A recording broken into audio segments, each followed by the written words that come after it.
Okay, it is high noon, and I would like to welcome everyone to our third monthly presentation. My name is Catherine Reed. I am an art therapist here in Denver, Colorado, actually in Aurora, Colorado, at Children's Hospital, Colorado. It's a beautiful sunny day out here, melting up all our snow. So welcome from wherever you are. This is our third monthly presentation, and our series is called Enhancing Wellness for Healthcare Professionals Through Engagement with the Arts. So before we start, I'd like to give you a little bit of context for what this lecture series is all about. I am a member of the CORAL research team, and CORAL stands for Colorado Resilience in the Arts Lab, and we are a National Endowment of the Art funded lab. There are 12 to 20 of these labs across the country. We're the only one in Colorado, and we are representing the Anschutz campus, and specifically University of Colorado Medical Center, along with Children's Hospital Colorado and Lighthouse Writers Workshop. So those are the three entities in partnership with the CORAL Lab. And we are a multidisciplinary research group. We bring together doctors and creative arts therapists and creators from the community who are not in healthcare. And we're trying to create a bridge between healthcare and the arts to really capitalize on these two bodies of wisdom and approaches to healing and what healing can look like. Our mission includes community education and building awareness, but also building bridges between these two communities. And we are charged by the National Endowment of the Arts to establish a community, a new arts and healthcare community in Denver to serve as a broader resource nationally. So it's a pretty exciting year for us. 2020 and 2021 has really helped us build this programming. And we are really proud to be the first NEA-funded lab in Colorado, breaking new ground to creative pathways toward resilience. So today, I am very excited to introduce our speaker. Her name is Jill Sonke. She is the director of the Center for Arts and Medicine at the University of Florida in Gainesville. So Jill will present her work for about the first 35 minutes. Her presentation today is called, "What is it about the arts that can enhance wellness?" We would like to ask you as our audience to please be active in this conversation. As you're listening to Jill's presentation for the first 30 or 35 minutes, really consider what kind of questions would you have for her. We are so lucky to have her for a full hour. And our second half of this presentation will include your questions. So please add them to the question and answer section, not the chat. And I will then facilitate and moderate those questions directly with Jill after her presentation. So on that note, I would like to introduce, and with honor, Jill Sonke.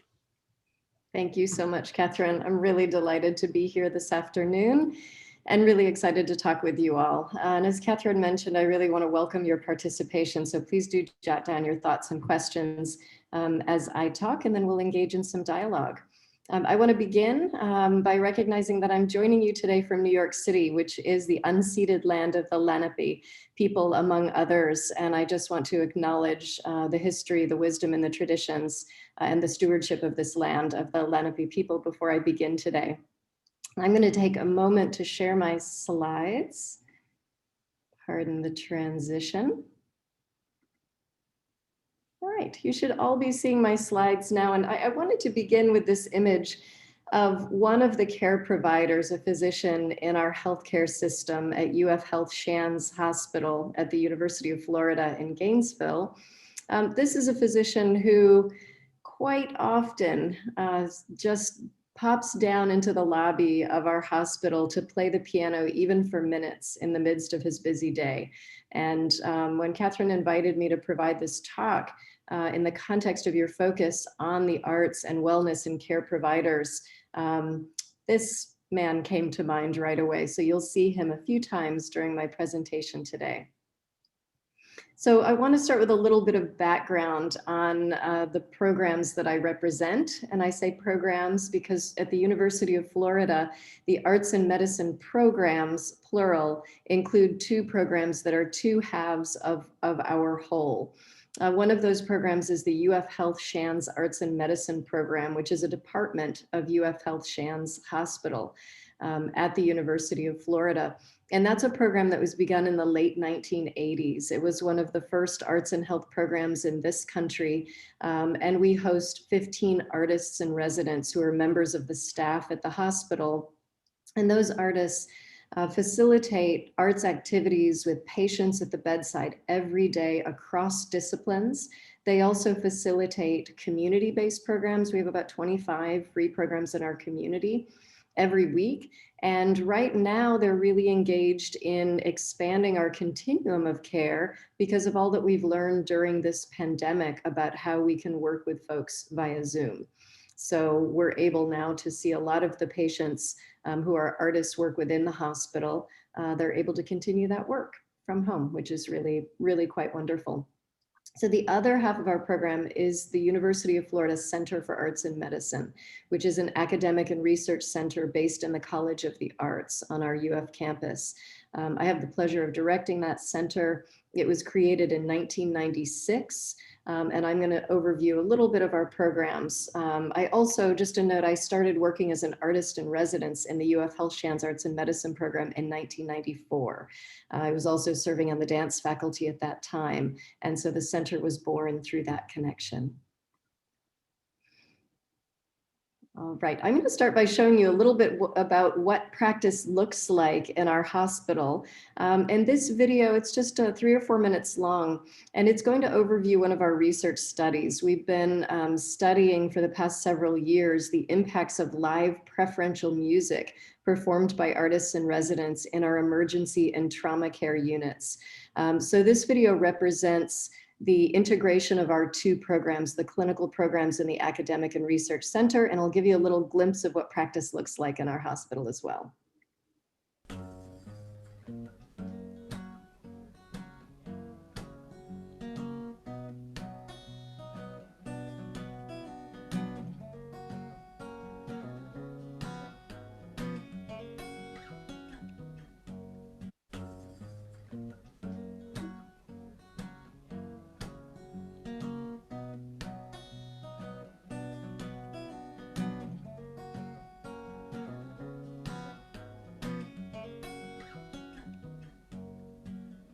I know you belong to somebody new, but tonight you belong to me.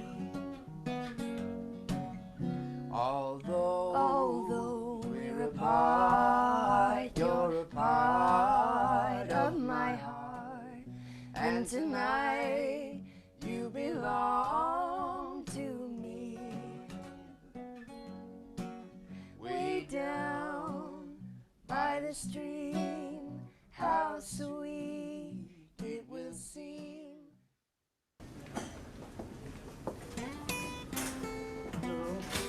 Sitting in the morning sun, I'll be sitting when the evening comes, watching the ships roll in, and I'll watch them roll away again. So I'm just gonna sit on the dock of the bay, watching the tide roll away. Ooh, sitting on the dock of the bay, wasting time. Music has always been a healing thing for a lot of people. Music, by definition, is something that is soothing to the soul. I think it's pretty widely understood that there's a special healing property to any kind of art. What's surprising to me when I first started is that patients are very aware of what it does for them physiologically too. When they say, that makes my day, that made me feel better, then okay, we're doing something good. We should keep doing this. There are arts programs now at about half of hospitals in the United States. And these programs are not only enhancing the environment of care, but they're providing solutions to challenges in the healthcare system. Can we potentially reduce the amount of, let's say, narcotic medications we may have to use? Can we reduce the perception of pain in the emergency department, which might be important? Can we reduce or ameliorate things like abnormal vital signs that actually might occur because we actually play music? We've begun to show on our second phase of the study that we can actually have a physiologic impact on patients. I'm gonna go there free, like the fool I am and I'll always be. I got a dream, I got a dream. They can change their minds, but they can't change me. I got a dream, I got a dream. And I know I can share it if you want me to. If you're going my way, I'll go with you. I was a skeptic. I thought that, you know, this might actually cause problems, but very quickly I was dissuaded of that, and I have really learned to embrace this as something that I think would be very impactful in our environment. Are you kidding me? I recognize that song. My kidney stone passed. It becomes this really incredible deep human connection. We're kind of humanizing the hospital experience through the arts. It's nice to bring just a little bit of joy to somebody, even if it's just like for 15 minutes. It's a way to, you know, directly help somebody in a tough time, and it's a way to use your art for something that feels good and is good for others. There are a lot of different ways that we've found that music can touch people's lives. And this is just a tool that we're using here in the hospital. So arts programs in healthcare institutions are providing amazing new employment opportunities for artists today. By the mark where the nails have been, and by the sign upon his precious skin, I will know my Savior when I come to him. By the mark where the nails have been. We've seen evidence that playing music reduces or lowers blood pressure. Okay, we've seen evidence that music actually reduces perception of pain because it reduces the quantity of the amount of pain medication needed. We've seen substantial increases in patients' satisfaction with their experience in the emergency department. These are some of the sort of cornerstone findings we've actually found. Part of what we want to do is to continue those investigations and really create some robust data around us. When I come to him, by the mark where the nails have been. It's on Cal. Let's stop that there. So you can see a little bit of what the program looks like in action. And on the other side, the center side of our work, as I mentioned earlier, we offer a whole array of educational programs in arts and health. And these programs include our online graduate programs, 6 combined degree programs, and 4 undergraduate certificate programs for our students who are on campus with us at the University of Florida. We also offer professional development programs, an annual Arts and Medicine Summer Intensive, and Arts and Health Research Intensive in partnership with Dr. Daisy Fancourt from the University College London. That'll be back in the UK in January if travel allows, and professional development residencies and internships as well. Our faculty, we've got 8 full-time and about the same number of adjunct faculty in the Center for Arts and Medicine. And those faculty work in our interdisciplinary research lab, which has 30 members, faculty, staff, undergraduate and graduate students. And in that lab, we conduct clinical trials like the one that you just saw in the emergency and trauma unit. Most of our research is mixed methods. We also do quality improvement evaluation studies for our clinical programs. We do a lot of evidence synthesis, so scoping reviews and systematic reviews. And we maintain from that lab the Arts and Health Research database and 2 repositories. One is an Arts and a COVID-19 Arts Response repository, and the other is an Arts and Anti-Racism Arts repository. And those you can find on our websites. Our other lab is the Epi Arts Lab, which is a National Endowment for the Arts research lab. We're so pleased to be colleagues with you all in this lab. This is a lab, again, partnering with Dr. Daisy Fancourt at University College London, looking at the population level impacts of arts and cultural participation in the United States through epidemiological analyses of 7 US longitudinal large cohort studies. So we're very excited to be starting our second year in that lab. And the focus of that lab is related to what I'm going to spend most of my time talking with you about today. And that's what do the arts do for health? And it's also, our work is based on Daisy Fancourt's logic model, which articulates some of the components and causal mechanisms that are involved in the health outcomes that we see in relation to arts activities. So I'm not going to read through this with you, but know some of these ideas are going to come back shortly into the presentation. So our work in undertaking these studies, and we will undertake about 20 statistical studies looking at outcomes related to arts and cultural participation at the population level in the US. And we anticipate that this work will drive increased investment in community-based arts and cultural programming, that it'll drive cross-sector collaboration between the public health and arts sectors, and very importantly, increase the understanding of the relationships between the arts and health. So the general public will gain an understanding that, like good nutrition, exercise, wearing seatbelts, those sorts of things, being creative regularly is one of the things that we have in our toolkit to support our health. So we anticipate general growth in the arts and health sector, increased participation in the arts, and largely enhanced health as a result at the population level. And we also hope to drive some policy advancements related to social prescribing. The work that Dr. Fancourt has done in the UK has been a significant contributor to the implementation of social prescribing, which is a system wherein care providers can literally prescribe social activities, including arts and cultural activities, for people. Link workers help connect folks to those activities and services, and the health system pays for them.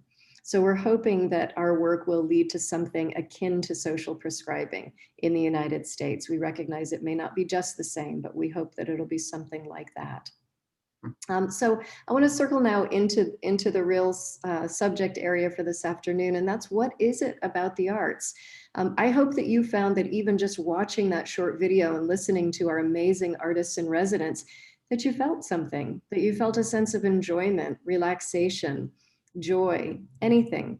And that's really what I want to think and talk about this afternoon as we explore in this series what it is that the arts can do to support clinical care providers in particular. I think this question of what is it about the arts is really interesting and important.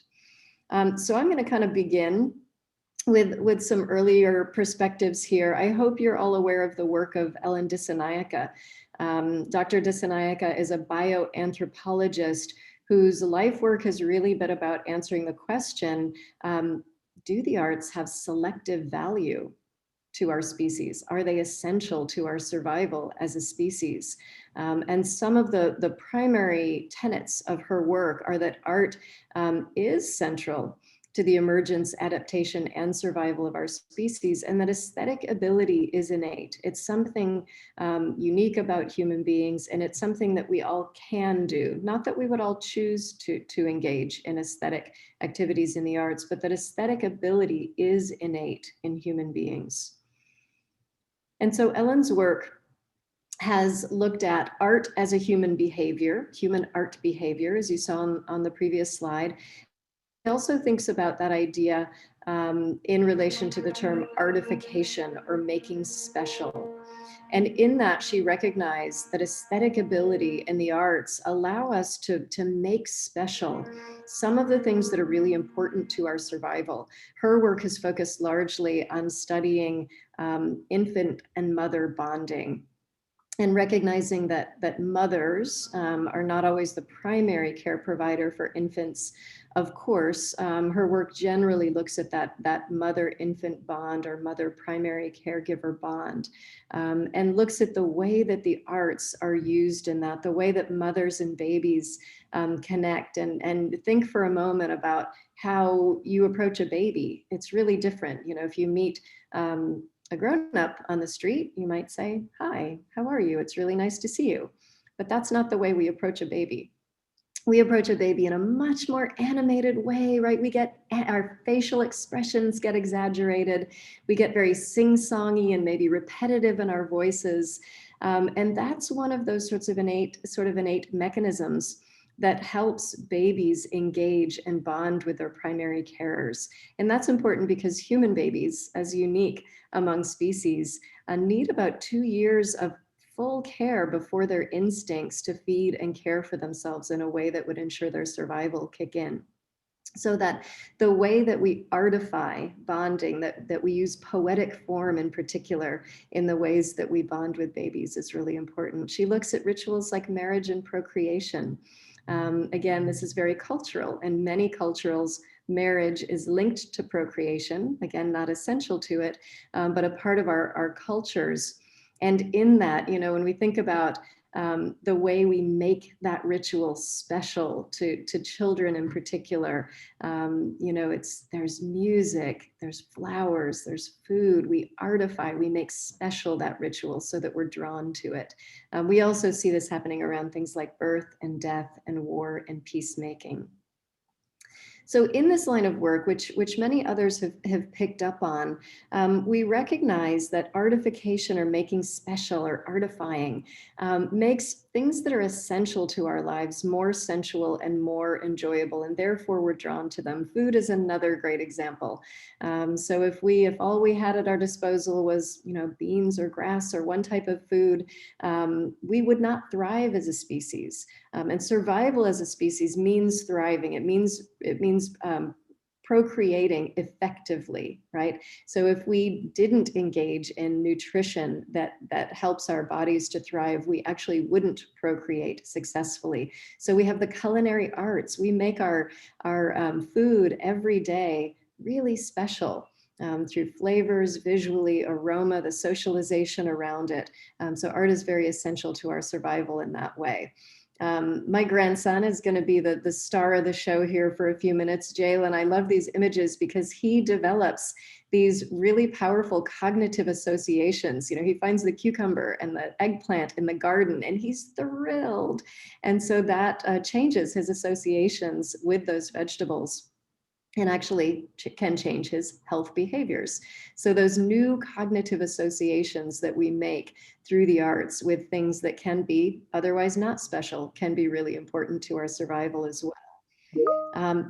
The arts also enable us to cope with things in this life that are unexpected or inexplicable.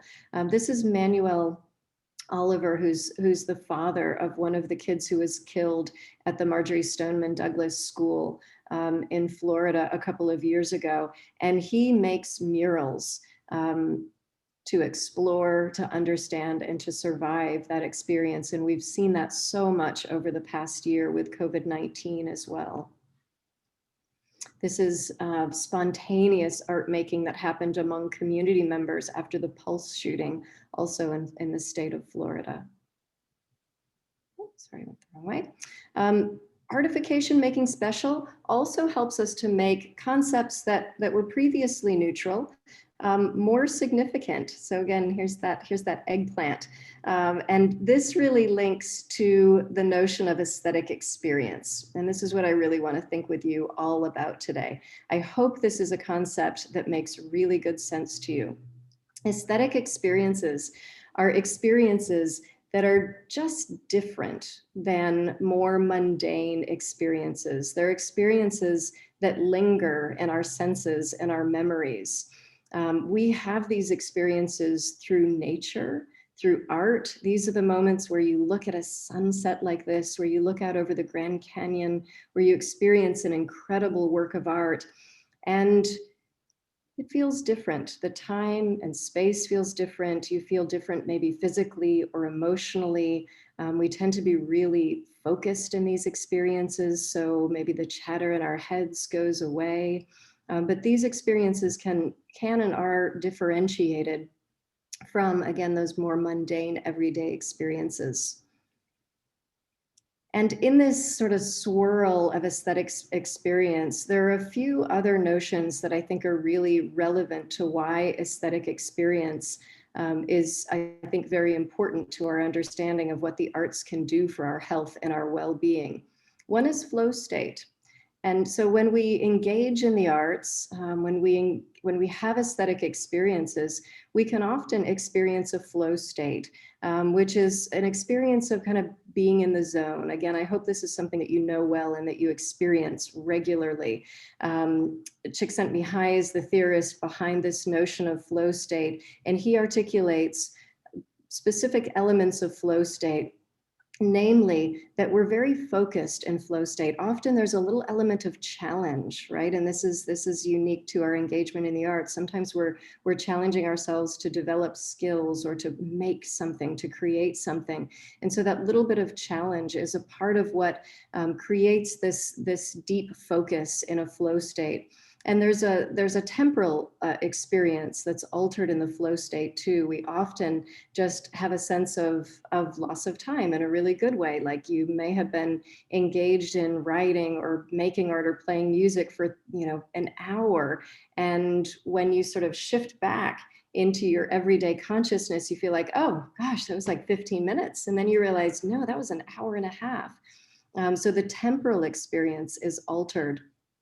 There's also a difference in how we bring our skills to bear. Typically, the skills that we develop when we really drop into a flow state are brought to bear very effortlessly.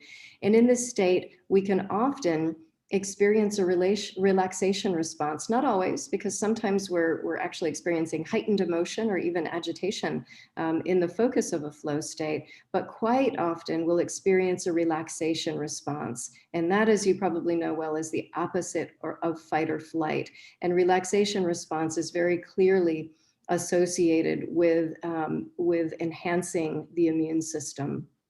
We also can engage in self-transcendence. Self-transcendence is a moment where our conceptual boundaries are shifted in some way. We see ourselves or the world around us differently. Again, I hearken back to the moment where you stand in front of the Grand Canyon and you have this sense of awe and wonder, and you see the world differently, and you see your place in the world differently. So that's the experience of self-transcendence. Again, something I hope you experience regularly, because self-transcendence is directly related to well-being. Some nurse theorists, namely Pamela Reed, have done some really beautiful research around the relationships between vulnerability, self-transcendence, and well-being.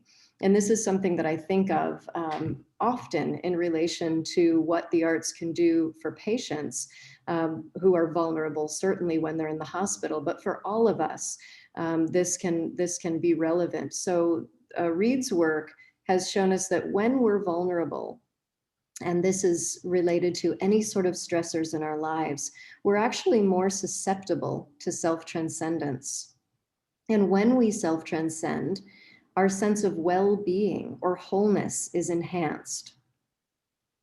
So there are mediators and moderators at play here. And one is the points of intervention that can actually facilitate self-transcendence. Those points of intervention can include the arts. So when we have arts activities, when we're particularly vulnerable, we're more likely to self-transcend, to have those really amazing moments.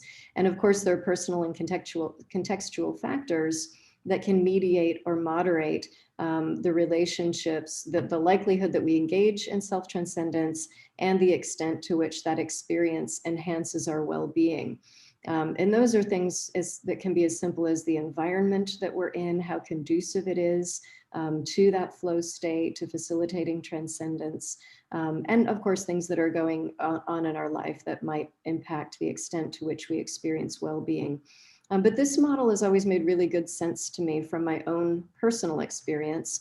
And it also is really relevant to the way that the scientific discipline of psychoneuroimmunology views the relationship between the mind and body. So of course, psychoneuroimmunology is the science that investigates the interaction between the central nervous system and the immune system. So it's that mind-body connection, and it's the relationship between the immune system and our experiences. So psychoneuroimmunology is another good direction to look in to learn more of this. And I'm going to offer myself as an example here, because I've had a really profound experience over the past year. In the year before COVID, I had sort of started doing a little bit of singing with very generous friends who were willing to let me sit in with them, because I love singing, but I'm actually a person who my entire life I've mouthed the words to happy birthday to spare others my singing.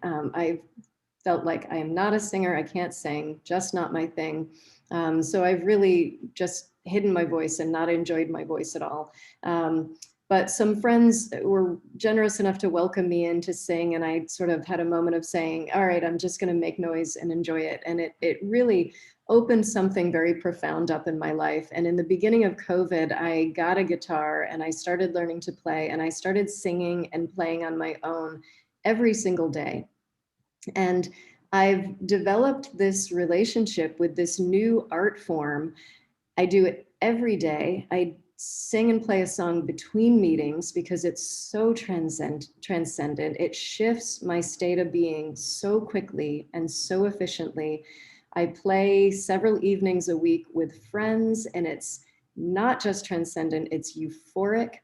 And I've experienced this incredible renaissance in my own life of how the arts are essential to my health and enhance my health. I mentioned earlier I was a dancer, but it's been a decade or so since I've danced every day and experienced that level of transcendence. So I feel really, really fortunate to have this new relationship with music and to be able to engage it for my own well-being so consciously. And for me, it's, nobody wants to hear me sing. I'm not going to perform. I'm not striving for that. I'm not particularly good. I'm better than I was, and I'm getting better. But for me, it's the ability to drop into that creative space, not care whether I'm good or not good, but really fully absorb myself in the flow state and in the self-transcendence of that moment. So it's been a renaissance for me in that I've been in this field for so long, but to have this new and fresh experience of the relationship between the arts and health has just been really, really profound and joyful. And I'm not the only one who understands this, of course. We're all here today because we understand this. And some of the great thinkers from throughout our time, in addition to indigenous cultures from around the world, have understood the deep connections between music and all of the arts in health. Plato, others recognizing that music in particular is really essential to our well-being as a species. So the arts are really special in all the ways that I've described, and I also want to frame them for a moment as multimodal activities. And I really hearken here again to the work of Dr. Daisy Fancourt. She's done a really beautiful job of developing models that help us understand how the arts are really unique multimodal activities that leverage numerous benefits at one time. All at the same time. When we engage in the arts, we can have emotional impacts, cognitive impacts, physical impacts, social impacts, and spiritual impacts. And those can all be beneficial to our health. I feel all of those wrapped in every time I play music with my friends. So the arts are uniquely multimodal in that way. There are many things that we do, like exercise, which may have, physical benefits, maybe emotional and social at the same time, but there really aren't many things or many health interventions that engage this complex multimodal nature to bring so many benefits at the same time. And Daisy has actually just published a paper in The Lancet a couple of weeks ago where she has identified, I believe it's 600 mechanisms, specific mechanisms that are involved in the relationships between the arts and health benefits. So I encourage you to seek out that article. It's really fantastic. So I want to come back now to my friend in the hospital who plays music every day, and just hope that you've been, if you're a care provider in the audience today, that you're reflecting on ways that you might engage the arts. And hopefully you've developed a little bit of curiosity or deeper understanding of some of those links. And I'm going to stop sharing my screen now, and I'm going to invite you to chime in, please, with some of the questions or thoughts that you have. We've got a nice chunk of time here for more dialogue this afternoon. So thank you for listening first. Oh, Jill, thank you so much. That was really engaging in so many ways. So we already have a few comments and questions that I'm going to start sharing with you. And again, my name is Catherine. I'm moderating our conversation today. So if you listening have questions or comments that you'd like to engage in this discussion, we're not able to see your faces, but we are very interested in your thoughts and ideas. So please just populate them in the question and answer, and I will read them directly to Jill from there. So the first thing I'd like to read for you, Jill, is a message from a woman named Charlene Porter, and she wanted to thank you. She says, "I greatly appreciate," in capital letters, "the respect you have as well as modeled for the unceded people of New York. As an African American rooted in the history implied, it is music to my spirit. Thank you." Thank you, Charlotte. All right. So here's a question from Paula Nelson Martin. She's curious if there's a relationship between your work and Dr. Mary Rockwell Lane, a professor in the College of Nursing at University of Florida. And then I guess she works with Dr. Samuels, an MD who has also been really involved. That's right. Yeah, that's a great question.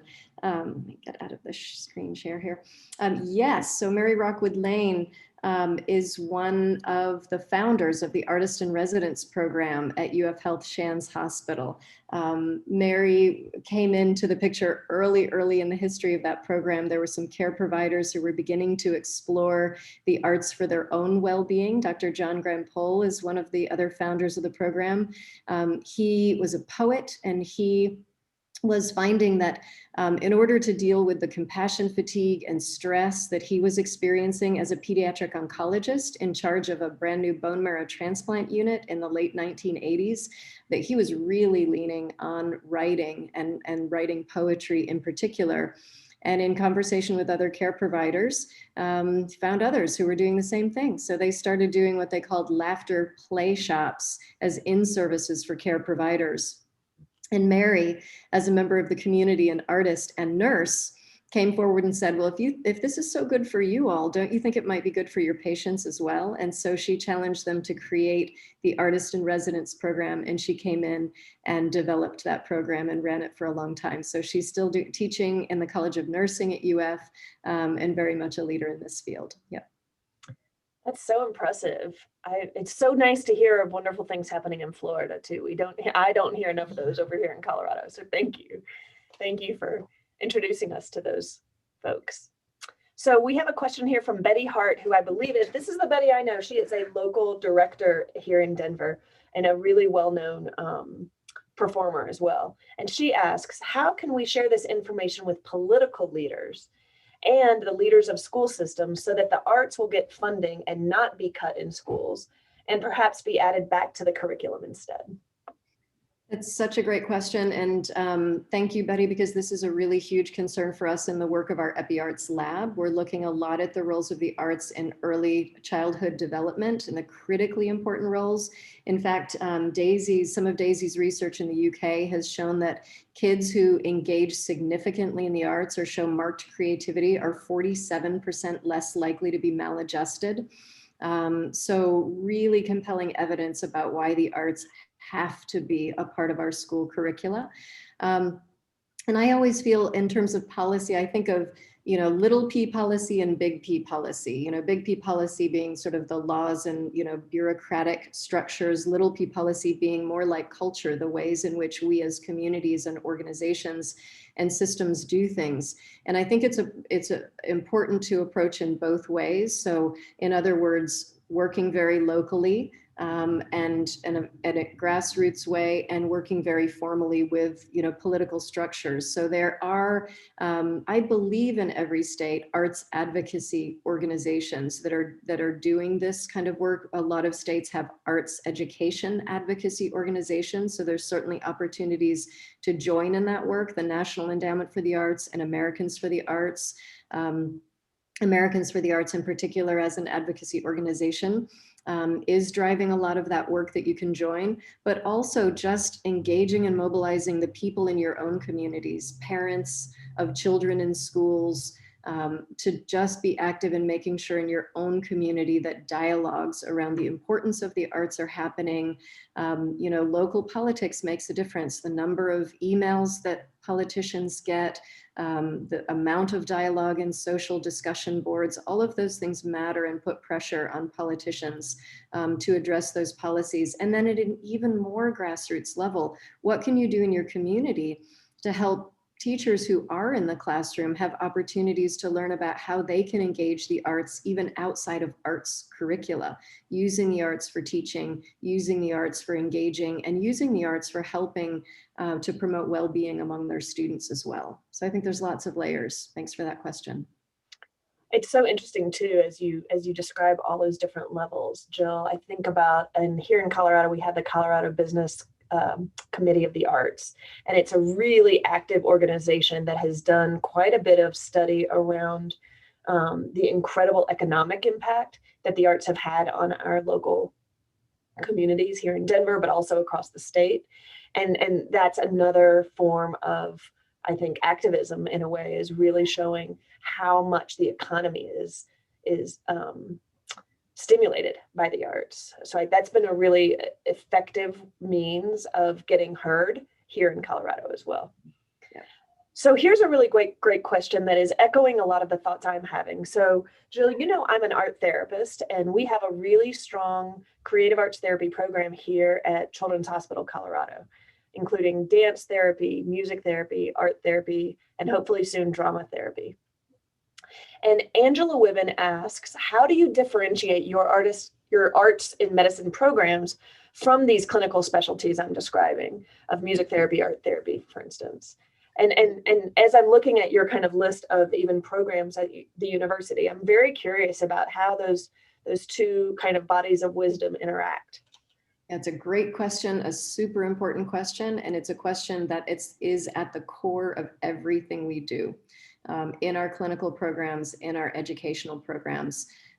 We have, over the years, I would say, when any of us, started this work, and for us it was in the late 80s, early 90s, the distinctions between the two were less clear, right? We were definitely not understanding what we now refer to as scope of practice and the really clear lines. For a while, people were always talking about, oh, it's really gray. There's a lot of gray space between the two. There's really not. There's a lot of clarity between the two disciplines. And a lot of what we do in our educational program is teach artists how to work in healthcare and public health and community health contexts without crossing those lines, recognizing that there's so much that the arts do for us every day that really doesn't sort of move into sort of the therapeutic realm, enjoyment, distraction, connection. All those things are of amazing and important value in our lives, but we really can't tip into that therapeutic space. So artists and residents in hospitals are not clinicians. They don't make any diagnostic decisions. They don't engage patients in cathartic practices. They don't, try to make patients cry. They don't process their experiences. They don't ask, questions that bring people in that direction. And I think a good differentiating example is music. You all saw our musicians playing for patients. It happens that a patient will ask for a song that has emotional significance. And during that song, they might tear up a little bit.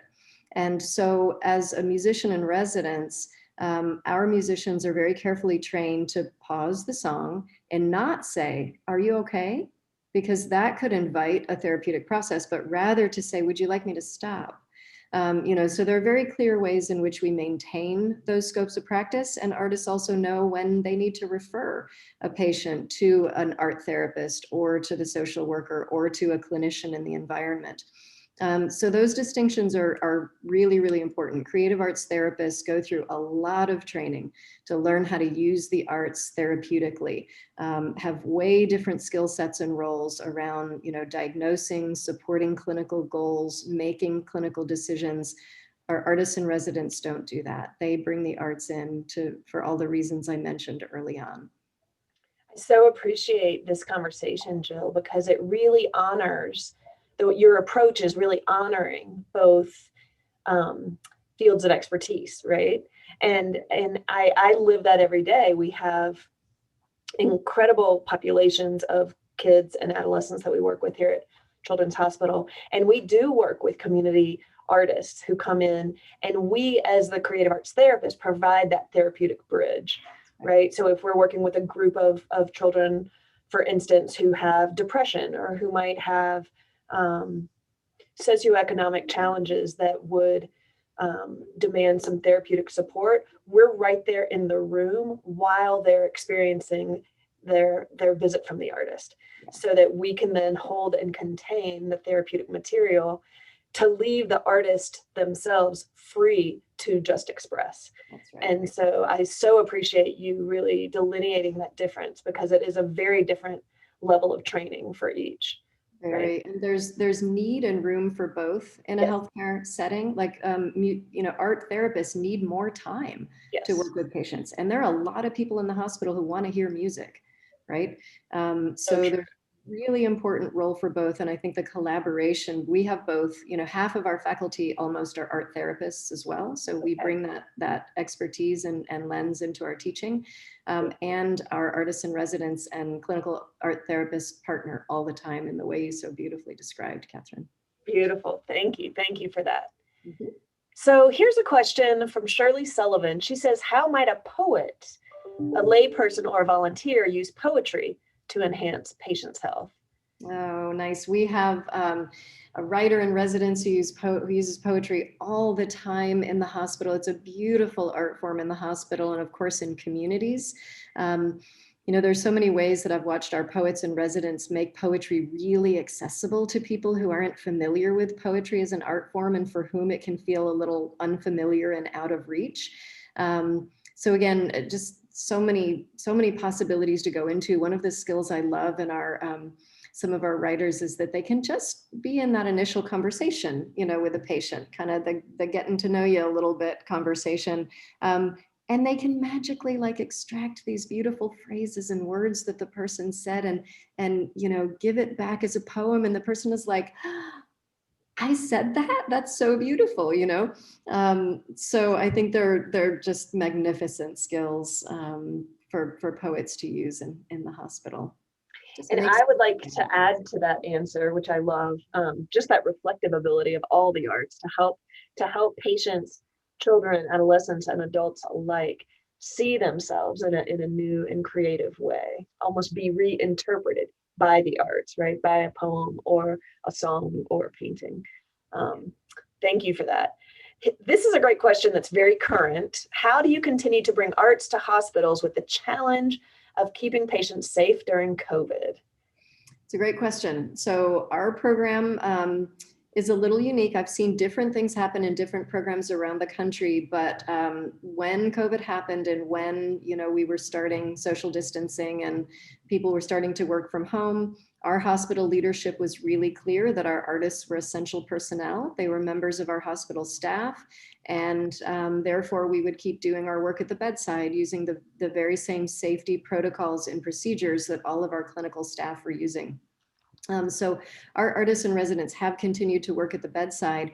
We also developed a program we called Zoom to the Room, because there are a lot of patients, who had precautions and, situations that didn't warrant that, the risk of direct contact. So our patient rooms have an iPad in the room, and previous to COVID, it had 3 icons only. And we always wanted to be the 4th icon, right? So people could get to us, but the answer was always no. But when COVID happened, the institution recognized the value of the arts, and we became the fourth icon. So patients were able to click on the icon. We developed a ton of media, here's an art activity recorded, facilitated by an artist that you could just join into. And patients could also request a live, Zoom interaction. So musicians were singing and making music, visual artists were facilitating the arts at a distance, and that continues. We continue all of that work. And we've also developed this continuum of care, which I mentioned earlier, which is that some of our longer term patients who rely on their work with artists or engagements with artists are now able to continue that work via Zoom when they go home. So a lot of hospitals around the country have developed Zoom-based programming, and they're seeing increased participation.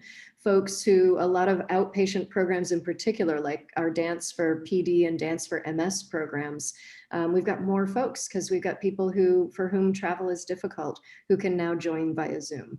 I would add to that, Jill, at that long array of adaptations that have been made, that we've gone through an enormous amount of wipes here at Children's Hospital, that we still work with our kids at bedside and sometimes in groups, actually, with masks and with appropriate social distancing and art supplies with an enormous number of wipes. So I feel like the arts, we've really helped to kind of embed that concept of cleanliness with the kids in our programming as well. Okay, so here's a question from our principal investigator, Mark Moss. He is a doctor here at the University of Colorado, and he's really been leading our choral research lab and helping us get everything set up and really communicating with us with the National Endowment of the Arts. His question is, how can we demonstrate the potential financial benefit of the arts programs for healthcare professionals to our hospital administrators? Great. So, go ahead. Great question, and a really important question, and much work needs to be done here. You saw the example of our emergency department music study. One of the things we're looking at is cost of care. So we compare cost of care for people who receive the music intervention to people who don't. We're waiting for post-COVID to go back into our fourth phase of that study. So we've completed 3 phases. We're not quite finished with that work, but those are the kinds of studies that need to be done. And I want to hearken to a really incredibly important music therapy study that Darcy Walworth published, I think in 2005. This is an older study, but Darcy compared the cost of care among kids who were being prepared for CT scans. Music therapists played preferential music for those kids for a few minutes while they were being prepped for the CTs. And the cost implications were incredible. They took a procedure with a not great success rate because the anxiety involved for kids. They had almost 100% success rate. They had almost no overnight stays. They almost entirely eliminated both anesthesia and sedation for the procedure. They put, I think, 3 hours of nursing time back on the floor per procedure. And the cost savings for that procedure were $567 per procedure when there was 15 to 20 minutes of music before the procedure. And so at that time, the cost implications nationally were like $2.5 billion of savings to the healthcare system every year. So those are the kinds of studies that we need to do. I think at this point in our history, we can do those programs in-house in our own programs. I also think there's potential for multi-site studies. We can compare now cost of care across units with embedded artists and residents, across institutions with the arts, but I'm not aware of any of those studies that have been done. So a lot of work to be done there, Mark, and really important work. And how exciting that this lecture series and these conversations are really connecting us. I mean, I'm already excited, Jill, to talk to you after this conversation one-on-one about, potential research connections between our hospitals and with these ideas. I've just hired a new music therapist to work in our NICU here at Children's Hospital. And I'm so excited about the potential for not only the benefit for the children and the patients, but also for the research potential to really start to bring those numbers, that evidence. That is the defining factor, I think, in what perks those administrators' ears, right? Yeah. Bring us the data. Yeah, and can I also piggyback on that? Because I think it's also important as the counterpoint to this thinking. Yes, the data is critically important and incredibly compelling. But in my history in the field, we've done some work, looking at why hospitals make investments. And at one point we hosted a roundtable of CEOs, and it was really interesting. And they were from big institutions, that were investing in arts and health programs. And it was so interesting to hear those CEOs, every one of them recognize that the reason that they invest in art programs is not for cost savings, but it's, there was a lot of language like it's the right thing to do. And my job is really hard. And on most days, I leave feeling like I'm not making a difference and I'm not succeeding. But when I'm leaving the hospital and I walk through the lobby and there's a musician playing and I see a family member engaged and feeling better, or when a parent writes to me or mentions in the hallway what a difference a visit from an artist made, I feel like I'm succeeding and doing my job. So it's really the humanistic knowing that it's something that can be done, and can, in the context of healthcare compared to the cost of other services, it's small, right? We've been fortunate never to have a budget cut in our program, even in academic downturns and pandemics, because our institution recognizes that small cuts to our program going to make big differences in the culture and well-being of the institution. And so much of what you're talking about is really honoring the head and the heart, right? And how important both of those are to healing. Yeah. Okay, we only have a couple more minutes, and I feel like there's one essential question that really goes back to the concept of resilience for healthcare providers, which is what Coral and my research team is really focused on. And this is a great question. This is actually an anonymous attendee, but they ask, what advice might you have for a doctor who feels her right brain died in medical school because there was no creativity in the arts or music anymore, but she would like, or he would like, to do something to restart that right brain? Yeah, oh my gosh.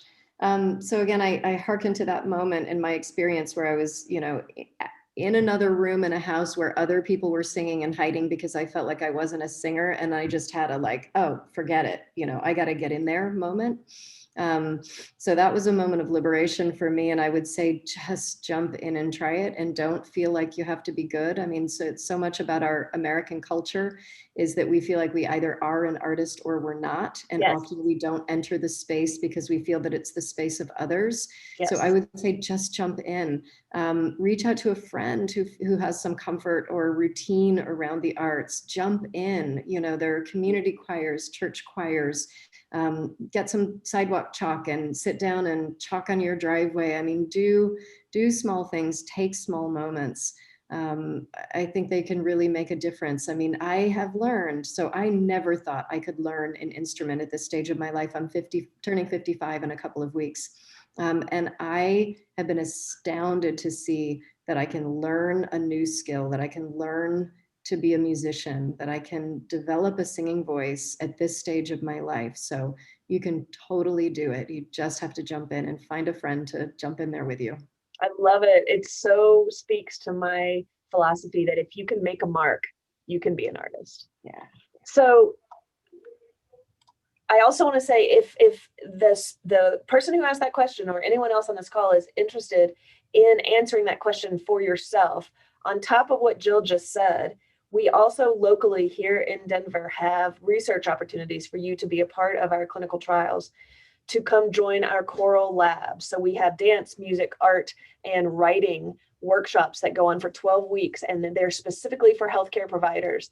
And in the next couple of years, we're going to really be branching out toward anyone who works in the healthcare field, whether they're a provider or a food service worker or an environmental care provider. So look us up, the Coral website. And Jill, I want to take this moment to really thank you for bringing us your wisdom, your experience, your incredibly accessible approach, and showing us your vulnerability as well in your own story.